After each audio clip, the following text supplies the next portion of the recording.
নূর হালকা মাথা নাড়ে, ঠোঁটে এক অনুরাগ মাখা ভাঁজ। পুরুষদের এত সুন্দর হতে নেই। আচ্ছা, নিবরাসের দুষ্টু স্বর। আমার বউ তো খুব সুন্দরী, যাকে বলে একদম আগুন সুন্দরী। তার পাশে আমি যদি ছাইরঙ্গা হয়ে থাকতাম, লোকে বলতো দেখো মেয়েটার কি নির্মম কপাল, এত সুন্দর অপসরের মতো মেয়েটা কালো স্বামী পেয়েছে, তাই বোধহয় আল্লাহ আমাকে সুন্দর করে বানিয়েছে। আপনি কিন্তু মজা ভালোই করতে পারেন। এমনি সবার সাথে চুপ থাকেন, কিন্তু আমার সাথে কথার বন্যা ভাসিয়ে দেন। অন্য মানুষ আর তুমি কি এক? আমি অন্য মানুষের সাথে মিশতে পারি না, আমার একা থাকতেই ভালো লাগে। নূর সামান্য ওঠার চেষ্টা করে, কিন্তু পারে না। বলে, জীবনের বহমান প্রবাহে আমরা তো একা থাকতে পারি না। আমাদের অস্তিত্ব টিকিয়ে রাখার জন্য তো মানুষের সংস্পর্শে যাওয়া প্রয়োজন, মানুষের সাথে মেশা প্রয়োজন, কথা বলা প্রয়োজন, তাই না? নিবরাস উপেক্ষা করে নূরের কথা। গম্ভীর স্বরে সে আওড়ালো, আমি একা নেই, তুমি আছো, জ্যাক আছে। এই ছোট্ট জগতেই আমার নিজস্ব একটা পৃথিবী আছে। আমি কি বেঁচে নেই? দিব্যি বেঁচে আছি, অস্তিত্ব টিকে আছে। আমার মানুষের সংস্পর্শে যাওয়ার প্রয়োজন নেই। সানফ্লাওয়ার, মানুষের ভিড়ে গিয়েই যদি আবার সেই একাকিত্ব জাগে, তবে সেই সংস্পর্শের কি দরকার? আমার তোমার সংস্পর্শের দরকার। তোমার কাছেই আমি আমার নিজেকে খুঁজে পাই। তোমার মুখে আমি যেন এমন কথা না শুনি। নূরের মাথা নাড়ে। তার কাছে নিবরাসের কথার প্রেক্ষিতে আরো কথা থাকলেও কিছু বলল না। ঘুরতে এসেছে, মুড ভালো থাকুক। সামান্য কারণ নিয়ে মুড খারাপ করার প্রশ্নই আসে না। পরে তাকে আস্তে আস্তে বোঝানো যাবে। নূরের ভাবনার মাঝে নিবরাস উঠে বসে, এখনো তাকে জড়িয়ে ধরা। নূর তাল সামলাতে না পেরে নিবরাসের গলার অংশটাই ধরে।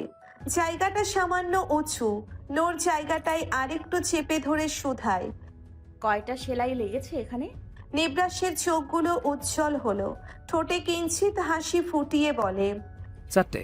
4টে? নূর বিস্মিত হয়। নিবরাস তখন আবারও ডেকে ওঠে এক দরদময় স্বরে। সানফ্লাওয়ার, হুম। তুমি একটু ছুঁয়ে দাও, ওটা খুব পুরনো কষ্ট। তুমি ছুঁয়ে দিলে ব্যথাটা যেন কমে যাবে। নূর তখনও তার হাত সরায়নি, দৃষ্টিতে এক প্রগাঢ় প্রশ্রয়। মৃদু স্বরে বলে, ছোঁয়া তো লেগেই আছে, আমি সরাইনি এখনো, কিন্তু এখন তো উঠতেই হবে নিবরাস, খুব খিদে পেয়েছে আমার। নূরের খিদে পেয়েছে কথাটা শুনে নিবরাস হকচকিয়ে ওঠে।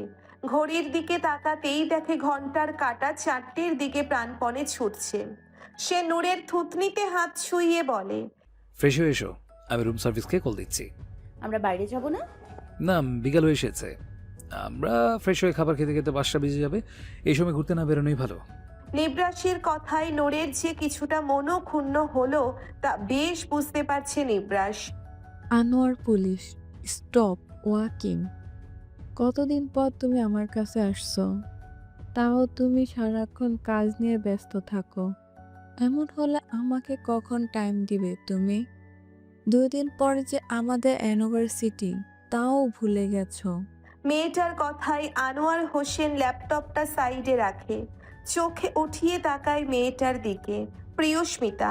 হুম হুম মেয়ে বললে ভুল হবে, বয়স তার 31-এর কোঠায়। আনোয়ার হোসেন বিয়ের পরপরই প্রেমে বসেছিলেন প্রিয়স্মিতার সাথে। লুকিয়ে চুরিয়ে দেখা, তারপর গোপনে বিয়ে। অথচ এই বিয়ে সবার আড়ালে, কোনো নাম নেই, কোনো চিহ্ন নেই। পুরো দুনিয়ার সামনে তিনি আনোয়ার হোসেন, নূরের বাবা। কোথাও এটা নেই তিনি প্রিয়স্মিতার স্বামী। এজন্যই দ্বিতীয় পরিবারে ওনার কোনো সন্তান নেই। ওনার একজনই সন্তান, আর সে হলো রুহানিয়া হাসান। তার 2 চোখের মণি নূর। আনোয়ার হোসেন প্রিয়স্মিতাকে কাছে টেনে নেয়, ঘাড়ে থুতনিটা রেখে বলে, ওয়েট বিবেজান, কিছু ফাইল রেডি করা বাকি, কাজের চাপও একটু বেশি। 2-3 দিন পর যাব, প্রমিস। মুখ গোমরা করে প্রিয়স্মিতা বলে, আগে তুমি নূরের বাহানা দিতা, তারপর কাজের বাহানা। এইবার আমি আর কোনো বাহানা শুনবো না।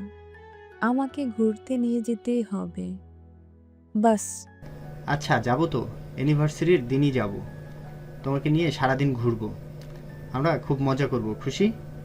হুম। এইবার অ্যানিভার্সারিতে কি গিফট চাই বলো? আনোয়ার হোসেনের কথায় প্রিয়স্মিতা যেন মনে একটু সাহস সঞ্চয় করেছে। আনোয়ার হোসেনের দিকে তাকিয়ে বলল, আমার একটা বেবি চাই আনোয়ার, এখনো আমার অনেক শখ। আনোয়ার হোসেন ছেড়ে দেয় প্রিয়স্মিতাকে।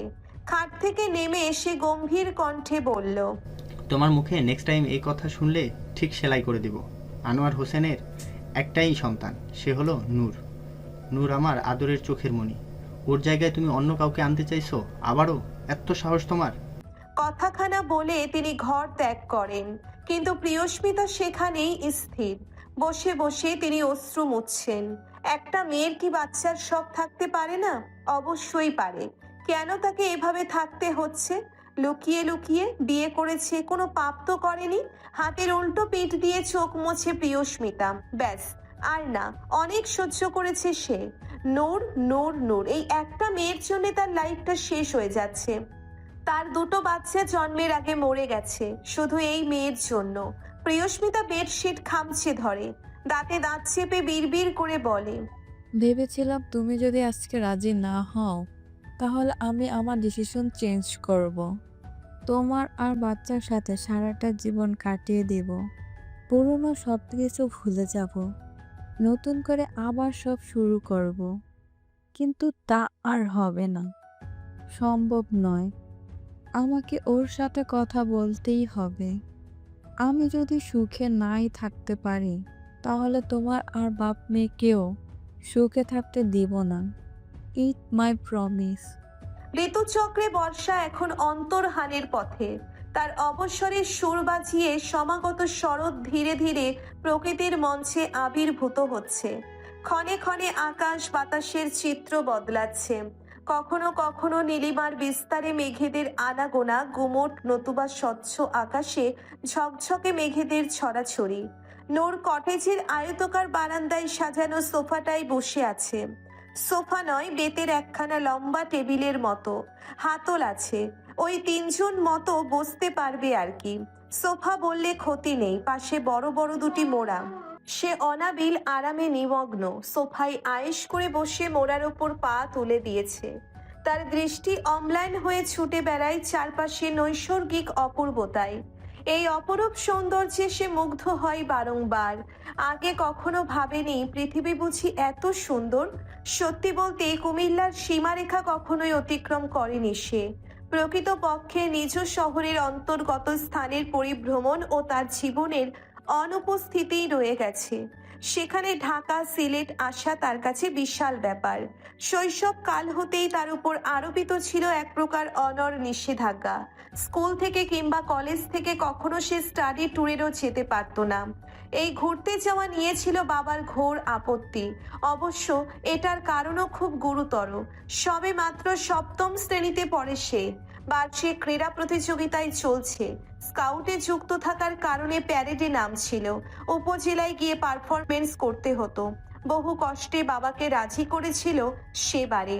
এই প্রথম বোধহয় আনোয়ার হোসেন মেয়েকে এভাবে কোথাও যেতে দিতে রাজি হয়েছিলেন। তবে যাওয়ার দিন বাঁধল বিপত্তি। সকাল 6টায় স্কুলে উপস্থিত থাকার কথা বলা হয়েছিল, কিন্তু সে ঘুমের কারণে সেদিন উঠতেই পারেনি। যখন ঘুম থেকে উঠেছে তখন জানতে পেরেছে যে বাসটায় তারা যেত সেটা বাজেভাবে অ্যাক্সিডেন্ট করেছে। সেদিন আনোয়ার হোসেনের কি যে কান্না। এরপর থেকে তার ঘোরাঘুরি বন্ধ। কখনো ঘুরতে যাওয়ার কথা বললে বাবা ঘুরিয়ে আনতো, এতটুকু পর্যন্তই। নূরের ভাবনা চিন্তার ছন্দ ছিন্ন হয়। ধরনের আধার এখনো আলোক ছটায় উদ্ভাসিত হয়নি। গোধূলির আবছা আলোয় আকাশে এখনো দৃপ্তির ছোঁয়া ছড়ায়নি। সবকিছুর ধোঁয়াশাচ্ছন্ন, অস্পষ্ট, অথচ কি স্নিগ্ধ। আচ্ছা, এমন একটা জায়গায় আসলে কি রাতে ঘুম হয়? তার তো হয় না। ঘুরতে যাওয়ার এক্সাইটমেন্টের কারণে গত রাতে ঘুম হয়নি তার। এইদিকে নিবরাস অনবচিন্তভাবে ঘুমাচ্ছে, যাকে বলে একেবারে হাত পা ছড়িয়ে ঘুমাচ্ছে। নিবরাসের কথা মাথায় আসতে নূর একবার নিবরাসের দিকে তাকায়। থায়ের কাছের বিপরীতে নিবরাসের মুখাবয়ব স্পষ্ট। ঠোঁট ফুলিয়ে ঘুমাচ্ছে সে।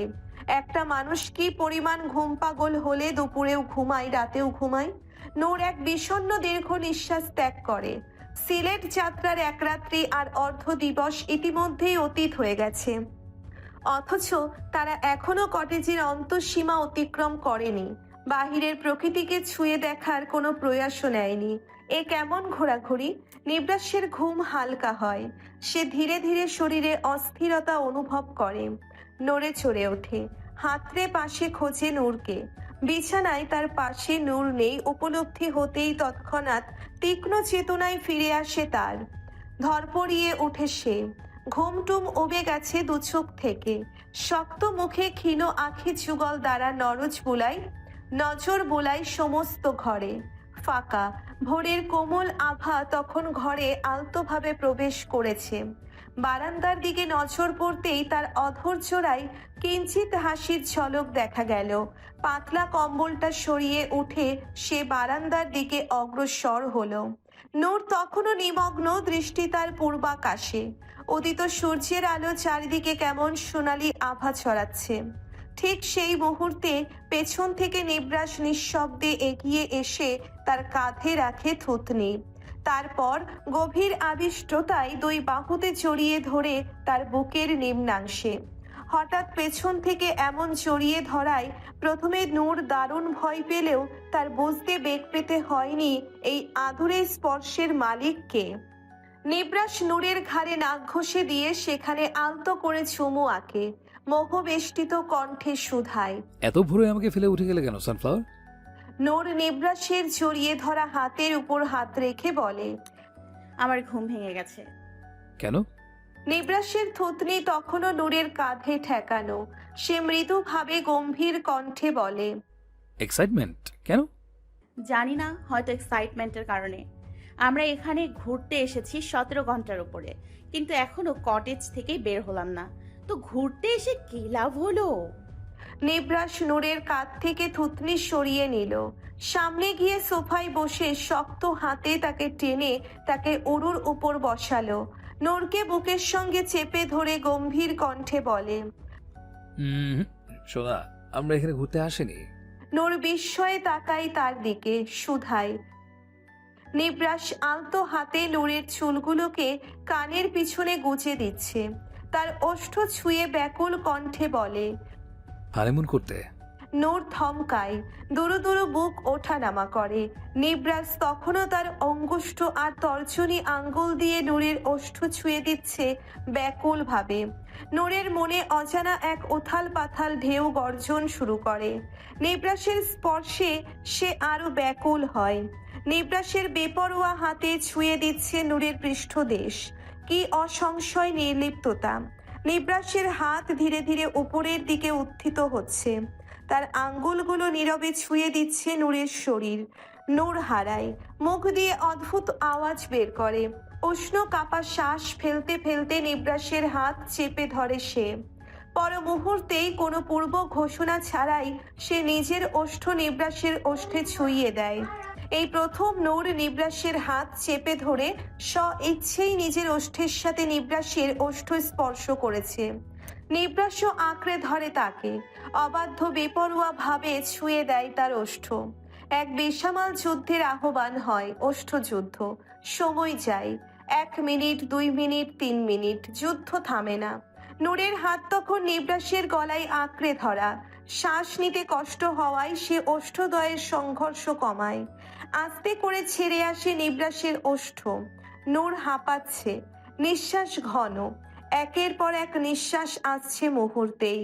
ফুলে লাল হয়ে ওঠা ঠোঁট তিরতির করে কাঁপে। নিবরাসও শান্ত হয়নি, বুকের ওঠা নামা অধিক। তার হাত এখনো নূরের কোমরের নিম্ন ভাগে। সেখানে বিচরণ বাড়ে, শক্ত করে চেপে ধরে নূরকে নিজের কাছে নিয়ে আসে সে, জড়িয়ে ধরে তার সুদৃঢ় প্রশস্ত বক্ষে। নিবরাস নূরের মাথায় একটা চুমু আঁকে। ভারী তবে কোমল কণ্ঠে তাকে ডেকে ওঠে, সানফ্লাওয়ার। নূর স্থির, সে নিবরাসের হার্টবিট শুনতে পাচ্ছে। দ্রিম দ্রিম আওয়াজ, মনে হচ্ছে যেন এই হার্টবিট তার হার্টবিটের সঙ্গে মিশে যাচ্ছে। নূর দুচোখ বুজে নেয়, মাথাটা নিবরাসের বুকের সাথে আরেকটু গুজে কম্পায়মান গলায় বলে, নিবরাস নূরের গলার কাঁপন টের পায়। এক লহমায় সে চোখ বন্ধ করে ফেলে। নূরের মাথায় ওষ্ঠ ঠেকিয়ে আদর করে বলে, তুমি নিজ ইচ্ছায় আমার অধর স্পর্শ করলে শোনা। I can believe it. আরেকবার করবে? নূর তখনও নিবরাসেতে আবদ্ধ, আর একটু শক্ত করে আঁকড়ে ধরে তাকে। নিবরাসকে বিশ্বাস করানোর জন্যে সে তার বলিষ্ঠ বুকে শব্দ করে চুমু খায়। চপাং করে শব্দ হয়।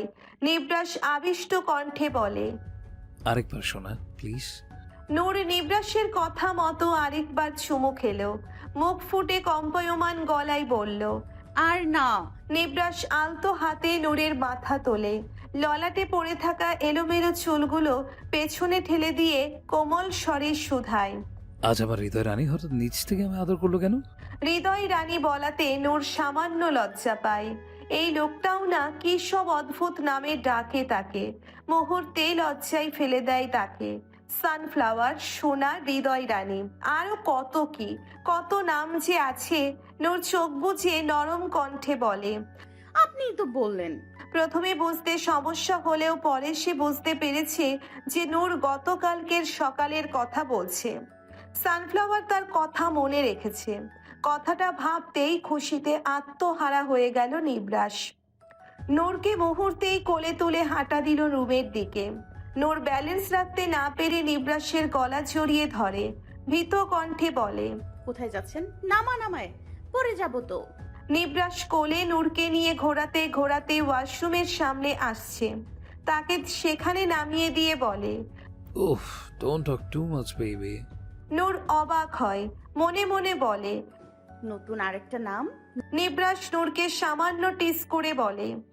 ব্রাশ করনি, ফেস হয়নি, অথচ আমার ঠোঁটে নিজের ঠোঁট। নিবরাস আর বলতে পারল না। বলা চলে নূর তাকে সে সুযোগ দেয়নি।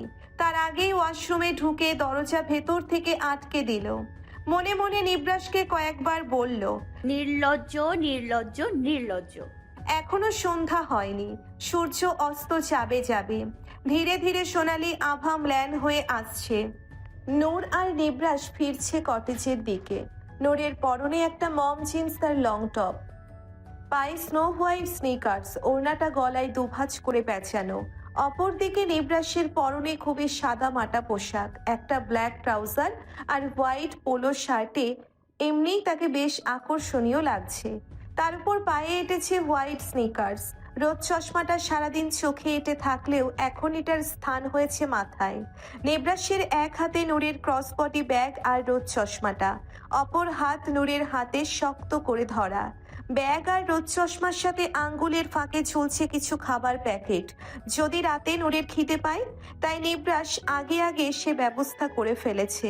চিপস, জুস, কোল্ড ড্রিঙ্কস আরও কিছু খাবার কিনে নিয়েছে, যা সানফ্লাওয়ার পছন্দ করে।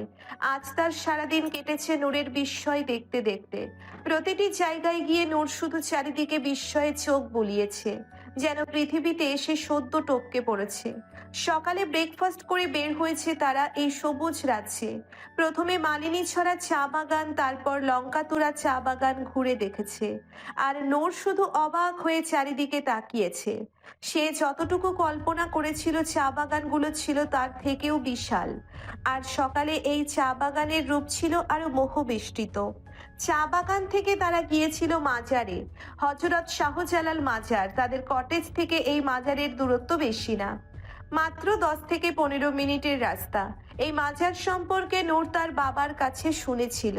হযরত শাহজালাল ছিলেন উপমহাদেশের একজন শ্রেষ্ঠ সুফি সাধক ও আধ্যাত্মিক পুরুষ।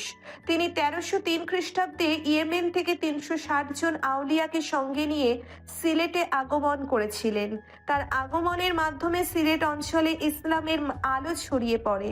এজন্য তাকে বলা হয় অলিকুল শিরোমণি এবং সিলেটকে বলা হয় 360 আউলিয়ার পূর্ণভূমি।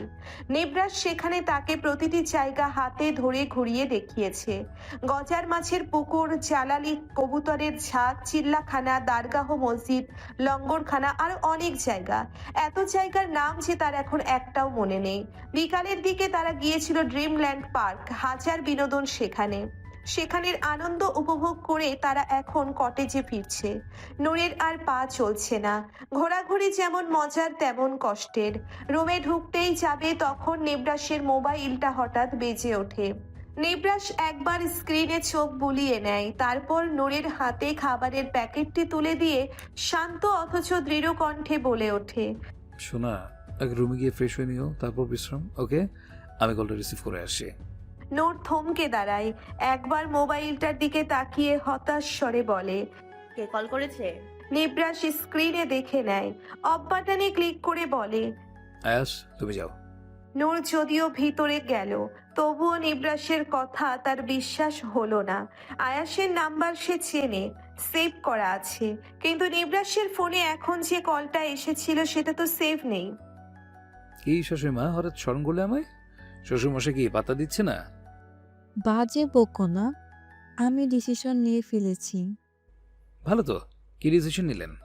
প্রিয়স্মিতা কিছুক্ষণ চুপ থাকলো, ফের কঠোর স্বরে বলে উঠল, যেখানে আমি ভালো নেই এখানে আমি আনোয়ারকেও ভালো থাকতে দিব না।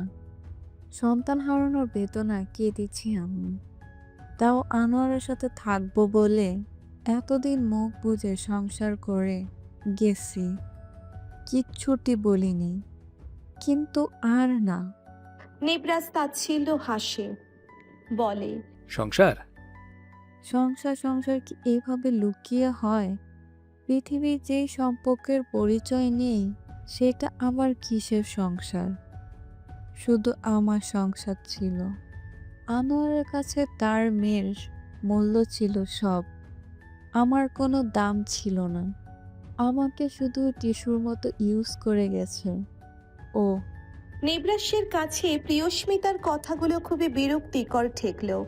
এসব ফালতু কথা শুনে সে সময় নষ্ট করতে পারবে না। সানফ্লাওয়ার রুমে তার জন্য অপেক্ষা করছে নিশ্চয়ই। সে বিরক্তিতে বলল, আপনার সব ফালতু কথা শোনার জন্য আমার সময় নেই। কি বলতে কল করেছেন ওইটা বলুন, কাজের কথা না থাকলে রাখুন। ছেলেটা বড্ড বেশি বেয়াদব, অসম্ভব, কারোর সাথে কথা বলার আদব জানে না। প্রিয়স্মিতা মনের কথা মনে রেখে বলল, আমার আর আনোয়ারের বিবাহবার্ষিকী উপলক্ষে সবসময় একটা পার্টি রাখা হয়, কেউ থাকে না, শুধু আমার পরিবারের লোকেরা। আমি চাই তুমি আসো নূরকে নিয়ে, ও সব দেখুক, ওর বাবা চরিত্র সম্পর্কে জানুক। আর নিবরাস ক্রূর হাসে, চোখ অদ্ভুত আনন্দ। সে রুক্ষ কণ্ঠে বলল, আমি আর কিছু শুনতে চাচ্ছি না। ঠিকানা আপনি মেল করে দেবেন, আমরা চলে আসবো। কথাটা শেষ করে নিবরাস খট করে কলটা কেটে দেয়। মোবাইলটাকে হাতের অঙ্গুষ্ঠ আর তর্জনী দিয়ে ঘুরিয়ে আবার মুঠোয় পুরে নেয়। ঠোঁটে অদ্ভুত একটা হাসি ঠেকিয়ে বলে, অবশেষে তোমার আমি ছাড়া আর কেউ থাকবে না সানফ্লাওয়ার। তুমি শুধু আমাকে ভালোবাসবে, শুধু আমাকে। সানফ্লাওয়ার। নূর হতাশ স্বরে বলল, হুম। তোমাকে আমি বলেছিলাম আগে ফ্রেশ হবে তারপর বিশ্রাম নেবে। তুমি আমার কথা শুনেছো?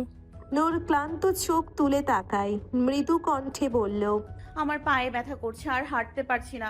ওয়াশরুমে যাওয়া তো দূর, জামা কাপড় চেঞ্জ করার শক্তিও আমার নেই, সত্যি। নিবরাস মোবাইলটা সাইডে রেখে নূরের পাশে এসে বসে, পাটা আলতো করে তুলে নেয় নিচের অরুর ওপর, জিন্সটা একটু উপরে উঠিয়ে সেখানে চুমু খায়। নূরের শরীর কেঁপে ওঠে, এক লাফে শোয়া থেকে উঠে বসে সে। হকচকিয়ে বলল, কি করছেন? নিবরাস ওঠে, আলমারি থেকে একটা শার্ট আর একটা ট্রাউজার নামায়, লাইটটা অফ করে আবার নূরের কাছে আসলো সে। একদম নূরের গা ঘেঁষে দাঁড়ায়। নূর দোতলায়। কি করছেন? নিবরাস নূরের কোমর চেপে ধরে তাকে কাছে আনলো। তার শরীর একেবারে নিবরাসের শরীরের সাথে লেগে গেছে। নিবরাস একটু ঝুঁকে নূরের জামার বোতামে হাত দেয়, এক এক করে খুলে দেয় 3টে বোতাম। নিবরাসের প্রতিটি ছোঁয়ায় নূর কেঁপে উঠল। প্রতিটি বোতাম খোলার সাথে সাথে নূরের শরীরে এক হিম শীতল বাতাস এসে বাড়ি খেল। শ্বাস ভারী হয়। তৎক্ষণাৎ সে চেপে ধরল নিবরাসের কাঁধ। নিবরাস আরেকটু দৃঢ় করে ধরল তাকে, বলল, কি হয়েছে? আমার শক্ত হয়ে আছো কেন? আমি কিছু করেছি? শরীর ছাড়ো। নূর আরো শক্ত করে ধরে নিবরাসকে। বাইরের ঠাঁই দিয়ে আসা আলোয় নিবরাসের অভিব্যক্তি স্পষ্ট। তার শরীর গরম হচ্ছে, জামাটা অর্ধেক খোলা, কান দিয়ে গরম ধোঁয়া বেরোতে লাগলো, ঠোঁট তীর করে কাঁপছে, মনে যত সব উদ্ভট চিন্তা আসছে। কি করবে এখন সে? নিবরাস নূরের শরীরে ভার অনুভব করে, তপ্ত একটা ঢোক গিলে ভারী কণ্ঠে বলল, শরীর ছাড়তে বলেছি, কিছু করব না, জাস্ট ড্রেস চেঞ্জ করে দেব।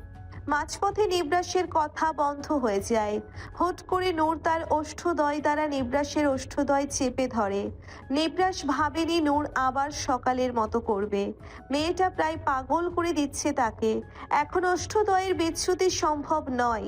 সে এক টানে নূরকে কোলে তুলে নেয়, ঘুরে বসে খাটের ওপর। এতে 1 সেকেন্ডের জন্যেও ওষ্ঠদ্বয়ের বিচ্যুতি ঘটেনি। নূর নিবরাসের কোলে বসে পা দুটো দিয়ে নিবরাসের কোমর আঁকড়ে ধরে। একটা হাত নিবরাসের গলায় আর একটা হাত তার সুগঠিত পিঠে। নিবরাস কোমরে চেপে আরেকটু কাছে টেনে আনে নূরকে। তার হাত বিচরণ করেছে নূরের মেদহীন কোমরে। উত্তপ্ততা বাড়ে, হাত যায় উত্তপ্ততা পুরো শরীরে বিরাজমান। নূরের উন্মাদনা বাড়ে, হাত যায় নিবরাসের টি শার্টের বোতামে। কাঁপা হাতে একটা বোতাম খুলতেই নিবরাস তার হাত চেপে সরিয়ে আনে। ওষ্ঠের বিচ্যুতি ঘটে, নূর ঘামছে, ঠোঁট দয় ফুলে ঢোল হয়ে আছে, টসটসে, কাঁপছে ভীষণ। অধিক সময় চুম্বনের ফল এটা। বোধহয় এভাবে আরেকটু সময় থাকলে ঠোঁটের পাতলা চামড়া উঠে যেত। নূর এগিয়ে আসতে চায়, নিবরাস আবার দৃঢ় হাতে তাকে থামায়, বলে, তোমার না পায়ে ব্যথা? আজ না, অন্যদিন। নূর কিছুক্ষণ চুপ করে থাকলো, গলা দিয়ে কথা আসছে না। নিবরাস উঠতে গেলে নূর আবার তাকে চেপে ধরে, কম্পিত কণ্ঠে বলল, পায়ে ব্যথা নেই। নূর যে এখন অন্য জগতে বিচরণ করেছে তা বুঝতে দেরি লাগলো না নিবরাসের। সে নূরকে আরেকটু গভীরভাবে জানতে চাইছে। নিবরাস নূরের চুলগুলো সরিয়ে গলায় আলতো ধরল, গলার আওয়াজ খাদে নামিয়ে বলল, আজ নয়। না আজ। নূর ঢোক গিলে বলল, ভেবে বলছো? নূর মাথা নাড়ে। নিবরাস তর্জনী আঙ্গুল দিয়ে নূরের ওষ্ঠ ছোঁয়, নিরেট কণ্ঠে ফিসফিসিয়ে বলে, সানফ্লাওয়ার, জেনে রাখো, আমি তোমায় যেভাবে ভালোবাসি, ভালোবাসা কিন্তু মোটেও তেমন হবে না, মোটেও না। আমি কিন্তু মাঝপথে ছাড়ছি না। এখন ভেবে বলো, কাছে আসতে চাও? নূর সবুর করতে পারে না, দুহাতে নিবরাসকে আঁকড়ে ধরে। তার ঘাড়ে চুমু এঁকে সেও প্রায় নিবরাসের মতো ফিসফিস করে বলে, হ্যাঁ চাই। নূরের কঠোর সম্মতি পেতেই নিবরাস তার উপর হামলে পড়ে, একটানে কোলে তুলে নেয়। অবাধ্য ওষ্ঠদ্বয় ছুঁয়ে দেয় নূরের গলার নিম্ন ভাগে। নূরকে খাটে শুইয়ে দিয়ে সেও নিজের টি শার্টটা খুলে ফেলে। সে আবার ডুব দেয় নূরেতে, বেপরোয়া হাতে ছুঁয়ে দিতে থাকে নূরের সমস্ত শরীর। উন্মাদনা বাড়ে দুজনের। নূরের জামা প্রায় অর্ধেক খোলা। নিবরাস এটাতে খামছে ধরে বলে, ছেড়ে ফেলি সানফ্লাওয়ার, তোমাকে এমন আরো 100টা কিনে দেবো। ছেড়ে ফেলি? নূর ঢোক গেলে। কিছু বলার আগে নিবরাস এক টানে জামাটা ছিঁড়ে ফেলে। ক্যারক্যার করে আওয়াজ হয়। তারপর নূরের উদর চেপে ধরে থেমে থেমে বলে, সরি সোনা, তোমার সাথে আমি ভদ্র হতে পারবো না, সামলে নিও। ভোরের অবাধ্য আলো মুখে পড়তেই ঘুম ভেঙে গেল নূরের। নড়ে চড়ে ওঠে সে। বাইরে সূর্যের আলো বেশ প্রখর, তেজ ভীষণ। এত আলো যে চোখ ধাঁধিয়ে যাচ্ছে। সূর্য কি পুরোপুরি উঠে গেছে? নূর 2-3 বার পলক ঝাপটে ঘড়িতে সময় দেখে নেয়। 10টা 49 বাজে। প্রথমে ভ্রম ভেবে সে আবার ঘড়ির দিকে তাকালো। 10টা 50 বাজে। নূরের চেতনা ফিরল এতক্ষণে। ঝট করে দুবার মাথাটা নেড়ে নিল। শরীর অবশ হয়ে আছে তার, নাড়াতে পারছে না। তার উপর আবার শরীরের ওপর ভারী কিছু অনুভব করে সে। নিবরাস, নিবরাসকে তার উপরে দেখে গতকাল রাতের কথা স্মরণ হয় নূরের। নিজে নিজে মুখ কুচকায় সে। গাল দুটোই লালাভো আভা ছড়াচ্ছে। লজ্জা, ইস কি লজ্জা! কাল রাতে সে নিজেই নিবরাসের সাথে আর ভাবতে পারল না। চোখ মুখ এখনো বন্ধ। হুট করে কিছু একটা মনে পড়ে তার। সে ব্ল্যাঙ্কেটটা একটু উঁচু করে দেখতেই দেখলো তার শরীরে চটানো আছে কালকের নামানো নিবরাসের ওই শার্টখানা, যার উপরের 3টে বোতাম এখনো খোলা। সেখানেই শুয়ে নিবরাস শান্তির ঘুম ঘুমোচ্ছে। নূরের ভীষণ লজ্জা লাগছে। সে কি করে এখন নিবরাসকে তার উপর থেকে সরিয়ে গোসলে যাবে? নিবরাসের সামনে এই অবস্থায় গেলে তো সে লজ্জায় শেষই হয়ে যাবে। কিন্তু এখন তো কিছু করারও নেই। নিবরাস ওঠা ছাড়া আর কোনো অপশন নেই। নূর যখন ভাবনায় নিমগ্ন তখন নিবরাস হালকা নড়ে ওঠে। তার খোঁচা খোঁচা দাড়ির আঁচড় লাগে নূরের মসৃণ বক্ষে। নিবরাস নড়ে চড়ে ঘুমের মধ্যে চুমু খায় সেখানে। সে মুহূর্তে নূরের শরীর যেন কেমন করে ওঠে। হাত ঘামছে, পা চলছে ভীষণ, বুকের মধ্যেও যেন কেমন করে উঠছে। নিবরাস আরো নড়ে চড়ে ওঠে। নিবরাসের ঘুম ভাঙছে বুঝে এসে অতীব দ্রুত চোখ বন্ধ করে নিল। এমন একটা ভান করলো যেন সে গভীর ঘুমে আচ্ছন্ন। নিবরাসের ঘুম ভাঙে। কাল রাতে দেরিতে হলেও অনেক ভালো ঘুম হয়েছে তার। একদম ছোটবেলার মতো তৃপ্তি করে ঘুমাতে পেরেছে সে। নিবরাস আদর আদর চোখে নূরকে একবার দেখে নেয়।